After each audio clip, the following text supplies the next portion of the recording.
সুস্বাগতম আমাদের প্রিয় শ্রোতা বন্ধু। নমস্কার, বাংলা কাহিনী কথায় আমি প্রীতি আবারও একটি গ্রাম বাংলার ভৌতিক গল্পের আরও একটি নতুন পর্ব নিয়ে চলে এসেছি আপনাদের জন্যে। শোনা যাবে লেখক নীরেন্দ্রনাথ চক্রবর্তীর কলমে গল্প খারাপ আত্মার খপ্পরে।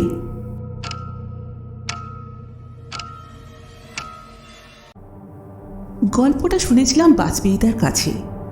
পুরো নাম জগদানন্দ বাজপেয়ী, তবে পদবি থেকে যা মনে হয় তা নন। কয়েক পুরুষ ধরেই এরা একেবারে আদ্যান্ত বাঙালি মধ্যবিত্ত মানুষ। বাজপেয়ীদা নিজে অগ্নিযুগের বিখ্যাত বিপ্লবী ছিলেন। পরাধীনতার আমলে বহু বছর জেলে কাটান। সেই সময় ইংরেজদের হাতে শারীরিক নির্যাতনও কম ভোগ করেননি। তবে আমার সঙ্গে তার সাক্ষাৎ পরিচয় ঘটে দেশ স্বাধীন হবার পরে। তখন তিনি আনন্দবাজার পত্রিকার সম্পাদকীয় নিবন্ধ লেখেন, আর আমি একজন উঠতি সাংবাদিক। ওই একই কাগজের রবিবাসরীয় বিভাগে কাজ করি। কাজের ফাঁকে ফাঁকে আমাদের রবিবাসরীয় বিভাগে তখন খুব আড্ডা জমত। বাজপেয়ীদাও সে আড্ডায় এসে যোগ দিতেন। মুড়ি, তেলে ভাজা আর চায়ের সঙ্গে চলত নানা রকমের গল্পগুজব। বাজপেয়ীদাকে সেই আসরেই আমি প্রথম দেখি। মুর্শিদাবাদের মানুষ, যেমন টকটকে গায়ের রং, তেমন 6 ফুট লম্বা চেহারা। বয়স হয়েছে, কিন্তু পেটানো স্বাস্থ্য, শরীর এতটুকু টস্কায়নি। তার উপরে আবার মুখে সবসময় এমন নির্মল এক টুকরো হাসি খেলে বেড়াতো যে বয়সের ভার যেন তাকে ছুতেই পারত না। মজলিসি মানুষ ছিলেন, আর গল্প বলতেন চমৎকার। বেশিরভাগই ভূতের গল্প, যা শুনলেই গায়ে কাঁটা দেয়। আমি তো ভূতে বিশ্বাস করি না, কিন্তু বাজপেয়ীদা এমনভাবে গল্পগুলো বলতেন যে শুনে মনে হতো কি জানি বাবা, হবেও বা। তা এখানে যে গল্পটা আপনাদের শোনাবো সেটা তো তারই কাছে শুনেছিলাম, তাই তারই জবানিতে সেটা বলা যাক। চায়ের পেয়ালার শেষ চুমুক দিয়ে পেয়ালাটা টেবিলের ওপরে নামিয়ে রেখে একটুক্ষণ চুপ করে থেকে বাজপেয়ীদা বললেন, আপনারা যে ভূত প্রেত মানেন না সে আমি খুব ভালোই জানি, কিন্তু মুশকিল কি হয়েছে জানেন? আমার জীবনে অনেক সময় এমন সব ঘটনা ঘটেছে যার কোনো ব্যাখ্যা আমি আজও পর্যন্ত খুঁজে পাইনি। যেমন ধরুন, আমাকে যখন জেলের মধ্যে আটকে রাখা হয়েছিল, সেই সময়ে হঠাৎ একদিন আমাদের ঘরের বাইরের বারান্দায় একজন লোক এসে দাঁড়ায়। আমার খুবই চেনা লোক, মুর্শিদাবাদের মানুষ। একসময় আমাদের দলের হয়ে কাজকর্মও নেহাত কম করেননি। আমার দিকে তাকিয়ে একটু হেসে সে বলেছিল, তোর তো ছাড়া পাবার সময় হয়ে এলো। বলে সে আর দাঁড়ায় না, বারান্দা দিয়ে হাঁটতে হাঁটতে দূরে চলে যায়। খানিক বাদে তাকে আর দেখতে পাইনি। সত্যি বলি, লোকটাকে দেখে আমার মুখে কোনো কথাই শুনছিল না। আমি একেবারে হতভম্ব হয়ে গিয়েছিল। সে তো আমাদের মতো পুলিশের হাতেই ধরা পড়েনি, তাহলে এই সন্ধ্যা রাতে সে এখানে এলো কি করে? এখন তো ভিজিটর আসার সময় নয়, জেল ফাটক তো বন্ধ হয়ে গিয়েছে। তাহলে? কিন্তু আমার অবাক হওয়ার আরও কিছু বাকি ছিল।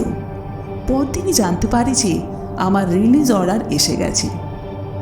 অর্থাৎ লোকটি আমাকে মিথ্যে কথা বলেনি। তবে কিনা আসল ধাক্কাটা খাই দেশের বাড়িতে ফিরে। জেল থেকে ছাড়া পেয়ে দেশের বাড়িতে চলে গিয়েছিলাম। সেখানে গিয়ে শুনি, মাত্র 2 দিন আগে জেলের বারান্দায় যাকে দেখেছি, শুধু দেখেছি নয়, যে আমাকে বারান্দা থেকে জানিয়েছিল যে আমার ছাড়া পাওয়ার সময় হয়ে এলো, সে নাকি হপ্তাখানেক আগে মারা গেছে। এখন বলুন, এর কি ব্যাখ্যা দেবেন আপনারা? আরে মশাই, এর কি কোনো ব্যাখ্যা হয়? ব্যাখ্যা হয় না। আসল কথা, আত্মা আছে, তেমন ভূতও আছে। জেলখানায় যাকে দেখেছিলুম সে কি রক্ত মাংসের মানুষ? মোটেই না। সে হলো আত্মা। তবে হ্যাঁ, যেমন ভালো আত্মা আছে তেমন মন্দ আত্মাও আছে বই কি। আমি যা দেখা পেয়েছিলুম সে হলো ভালো লোকের ভালো আত্মা, তাই জেলখানায় ঢুকে মানুষের রূপ ধারণ করে আমাকে একটা ভালো খবর দিয়ে গেল। কি আপনাদের বিশ্বাস হচ্ছে না? বাজপেয়ীদার কথা শুনে বুঝলাম যে আমরা যদি বলি না, বিশ্বাস হচ্ছে না, তাহলে এক্ষুনি তিনি থামিয়ে দেবেন তার গল্প। তাই হামলে পড়ে বলল, খুব বিশ্বাস হচ্ছে, খুব বিশ্বাস হচ্ছে। তবে কিনা ভালো আত্মার কথা তো শুনলুম, এবারে একটা খারাপ আত্মার গল্প শোনাবে? নাকি কখনো কোনো খারাপ আত্মার খপ্পরে আপনি পড়েননি? তাও পড়েছি বই কি।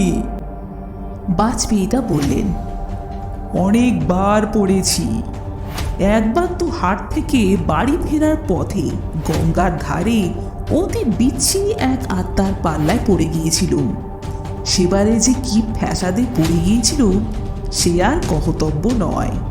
নেহাত ভাগ্যের জোর, তাই তার হাত থেকে ছাড়ান পেয়ে অনেক কষ্টে বাড়ি ফিরতে পারি। কি হয়েছিল? আর এক প্রস্থ চা এসে গিয়েছিল ইতিমধ্যে। বাজপেয়ীদা চায়ের পেয়ালায় চুমুক দিয়ে বললেন, বলছি। গল্পটা এবারেও তাই তারই জবানিতে শোনা যাক। চা শেষ করে রুমালে মুখ মুছে বাজপেয়ীদা আবার বলতে শুরু করলেন, আমাদের দেশের বাড়ি থেকে মাইল 3-4 দূরে একটা হাট বসে, মস্ত হাট। নানা রকমের বিস্তর জিনিস আসে সেখানে, আনাজপত্র, মাছ ইত্যাদি তো আসেই, শৌখিন মনোহারী জিনিসও নেহাত কম আসে না। তাছাড়া আসে দা, কুড়ুল, কোদাল, মায়ের লাঙল পর্যন্ত, অর্থাৎ গেরস্থালির জন্যে যত রকমের জিনিস দরকার হয় বা হতে পারে তার সবই সেখানে মেলে। আমার অবশ্য অত সব জিনিসের দরকার নেই, স্রেফ হপ্তাখানেক চলতে পারে এইরকম আনাজপাতি কিনব। আর হ্যাঁ, হাট যেখানে বসে তার আধ মাইল টাকের মধ্যেই আমার এক বন্ধুর বাড়ি, তার সঙ্গে এই ফাঁকে একবার দেখাও করব। তারপর সন্ধে লাগার আগেই রওনা হব বাড়ির দিকে। অন্ধকারের ভয় নেই, শুক্লপক্ষে নবমী, আকাশের জ্যোৎস্নার আলো থাকবে। গ্রামের রাস্তা হলেও খানাখন্দে ভরা নয়, ফাঁকা মাঠের মধ্যে দিয়ে চেনা রাস্তা ধরে বাড়ি ফেরা মোটেই শক্ত হবে না। একটুক্ষণ চুপ করে রইলেন বাজপেয়ীদা, তারপর আবার বলতে শুরু করলেন, রওনা হয়েছিলাম 4টে নাগাদ, 5:15টার মধ্যে হাটে পৌঁছে যাই। পশ্চিমা যে ভৃত্যটি সঙ্গে ছিল, আনাজপাতি কিনে তার মাথার ধামায় তুলে দিলুম। সে বলল, যা দিয়ে সে বাগানের মাটি কোপায় সেই কোদালের লোহার ফলায় মরচে ধরে গেছে, নতুন একটা ফলা কেনা দরকার। তাও কেনা হলো। হাট থেকে বেরিয়ে বন্ধুটির সঙ্গে দেখাও করে এলুম তার বাড়িতে গিয়ে। তার কাছে 100 টাকা পাওনা ছিল, তাও মিটিয়ে দিল সে। তবে তার সঙ্গে কথাবার্তা শেষ করে বেরিয়ে আসতে একটু দেরি হয়ে গিয়েছিল, তাই সন্ধে লাগার আগে আর ফেরার পথ ধরা গেল না। পথে নেমে দেখি সন্ধে পেরিয়ে গেছে। ভাবলুম তা হোক, আকাশে দিব্যি চাঁদ উঠেছে, তখন আর ভাবনা কিসের। সঙ্গে অবশ্য কিছু টাকা রয়েছে, কিন্তু পথে তো আর চোর ডাকাতের ভয় নেই। আর থাকলেই বা কি, আমি তো আর স্রেফ আমাদের ভৃত্যটিকে নিয়ে পথে পাড়ি দেব না, হাট ফেরতা আরও বিস্তর লোকজনকে নিশ্চয়ই সঙ্গে পেয়ে যাব। গ্রীষ্মকাল, দিব্যি ফুরফুরে হাওয়া দিচ্ছে।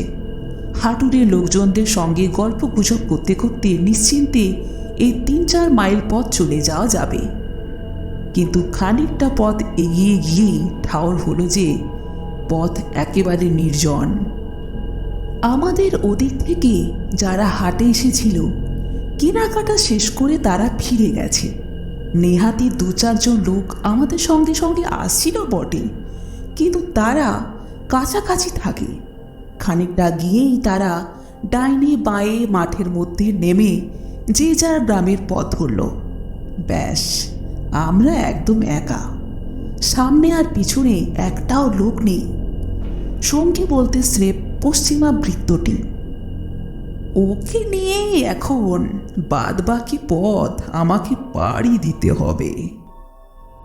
বাজপেয়ীদা আবার একটুক্ষণ চুপ করে রইলেন, তারপর বললেন, সত্যি কথায় বলি, এতক্ষণ যে ভয়টাকে একদম আমল দিইনি, এইবারে সেটা হঠাৎ ফিরে এলো। আর কিচ্ছু না, ডাকাতের ভয়। সঙ্গে 300 টাকা রয়েছে।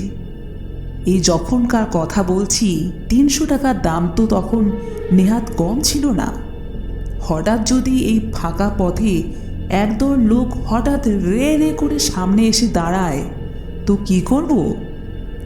শুনেছি এদিকে ডাকাতি বড় একটা হয় না, কিন্তু হতে কতক্ষণ?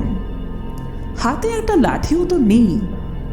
আশেপাশে নেহাতি কিছু কাঁটা ঝোপ আর বাবলা গাছ ছাড়া বড় রকমের কোনো গাছ পর্যন্ত নেই যে তার ডাল ভেঙে মজবুত একটা লাঠির কাজ চালানো যাবে। তাহলে এইসব ভাবছি, এমন সময় একটা বাঘের মুখে খুবই মিহি গলায় একটা কান্নার শব্দ কানে এলো। একবার মনে হলো ঝোপঝাড়ের মধ্যে দিয়ে যখন বাতাস বয়ে যায় তখন অমন একটা শব্দ হয় বটে, কিন্তু পরক্ষণে বুঝলাম যে না, এটা বাতাসের শব্দ নয়। ভৃত্যটিকে বললুম, শুনছিস? দাঁড়িয়ে গিয়ে শব্দটা ভালো করে শুনে নিয়ে সে বলল, কোই বাচ্চা রোতা হ্যাঁ, অর্থাৎ কোনো বাচ্চা ছেলে কাঁদছে। বাঘটা ঘুরে গিয়ে আর একটু এগিয়ে দেখলুম, ঠিক তাই। রাস্তার ধারে ধুলোর মধ্যে বসে 3-4 বছরের ছোট্ট ছেলে হাপুস নয়নে কাঁদছে। গায়ে জামা নেই, পরনে ইজের নেই, একেবারে উদম বাচ্চা, শুধু গলায় একটা ধুকধুকি।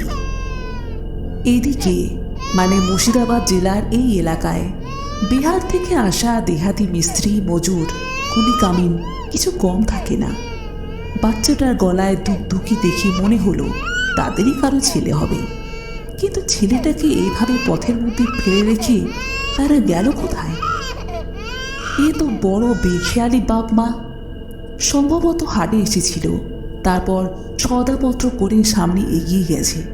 এদিকে বাচ্চা ছেলেটা যে পিছনে পড়ে রইল সে খেয়ালই নেই। গলা উঁচিয়ে 2-4 বার হাঁক ছাড়লুম, কিন্তু সামনে থেকে কোনো সাড়া পাওয়া গেল না।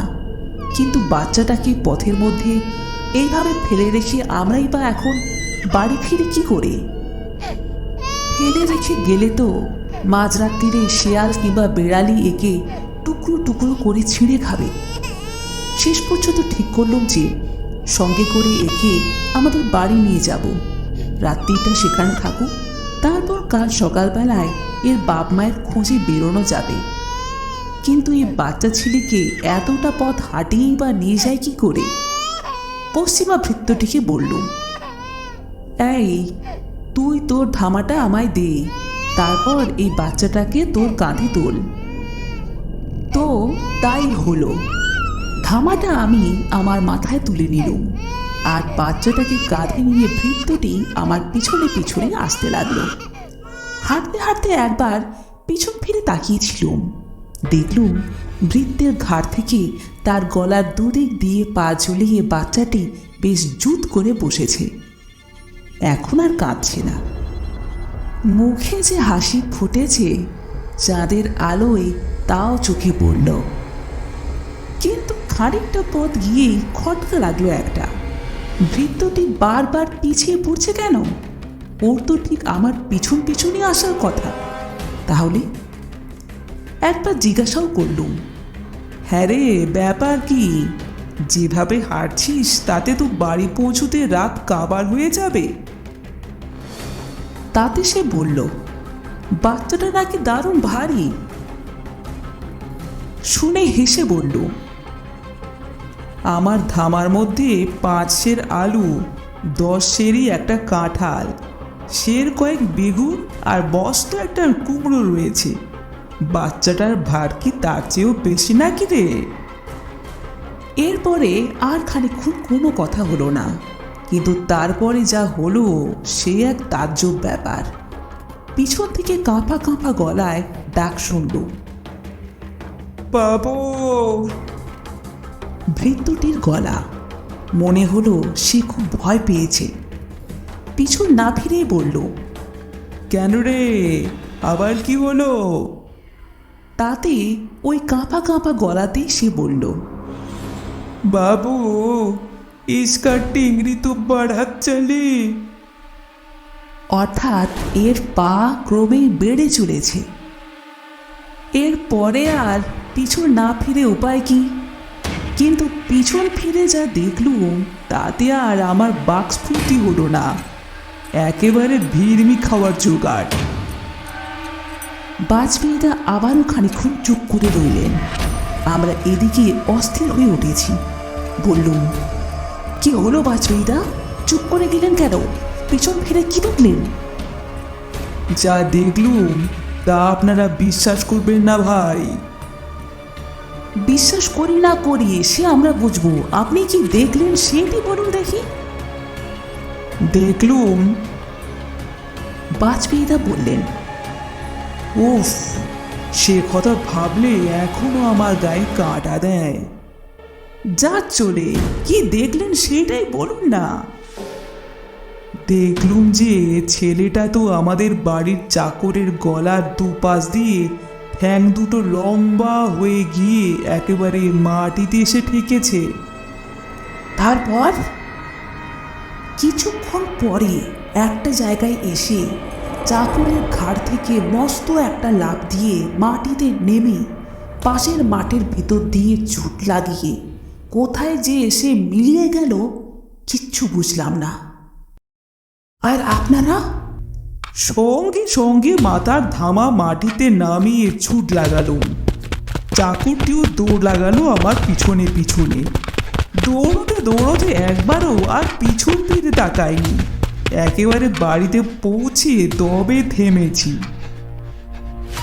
গল্প শেষ করে বাজপেয়ীদা বললেন, আছে রে ভাই, ভালো মন্দ সব রকমের আত্মাই আছে, তা আপনারা বিশ্বাস করুন আর নাই করুন।